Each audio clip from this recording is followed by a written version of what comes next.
ခုကတော့ at sign ဖြစ်တဲ့ Taurus Virgo Capricorn တို့ရဲ့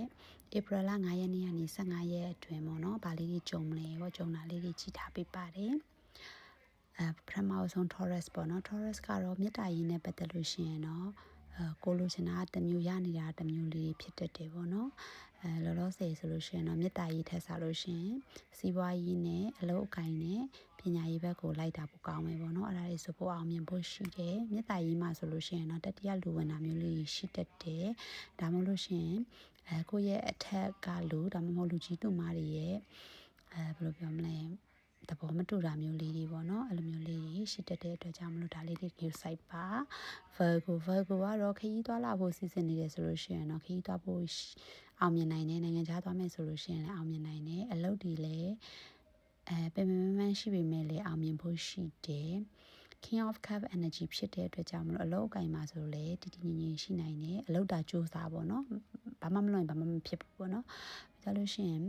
အခြေရည်လည်းတည်တည်ငြိမ်ငြိမ်ရှိနေတယ်ပေါ့နော်ဒါကတော့ Virgo အတွက်ဖြစ်ပါတယ် Capricorn တို့ရဲ့ထုံးစံအတိုင်းပဲပေါ့နော်ငွေကြီးကိုအပတ်တကုတ်စူးစမ်းနေတယ်မေတ္တာကြီးမှာဆိုလို့ရှိရင်လည်းရွေးချယ်နေတယ်ပေါ့နော်ဒါပေမဲ့ကောင်းကောင်းရွေးချယ်ပါနှလုံးသားလေးလည်းနည်းနည်းသုံးပေါ့နော် Capricorn နေ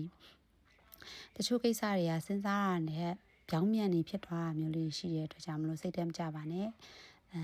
အလုပ်တွေပဲအရင်စူးစမ်းနေကြမလို့ပေါ့နော်ဘယ်ဟာဖြစ်ဖြစ်မစီမပရိပဒါပဲလဲလန်းစင်နေတာတွားပါလို့ပြထားတယ်ပေါ့နော်ဒါကတော့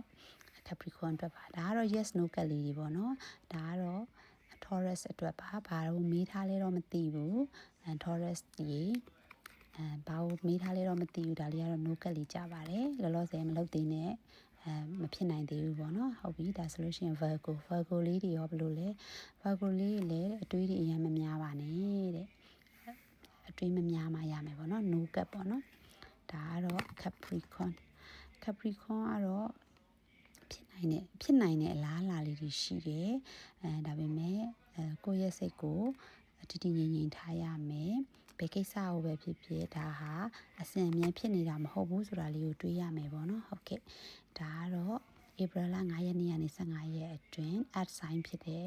3ခုကိုကြည့်ထားပေးတာဖြစ်ပါတယ်အားလုံးလည်း energy ကိုက်မယ်လို့လည်းမျှော်လင့်ပါတယ်အားလုံးလည်းကျန်းမာချမ်းသာလွေရဆန္ဒပြပါစေကောင်းသောသူများနဲ့သာတွေ့ဆုံနိုင်ကြပါစေရှင်ဒါကတော့ inner life by KK Tarot channel လေးရဖြစ်ပါတယ်ရှင်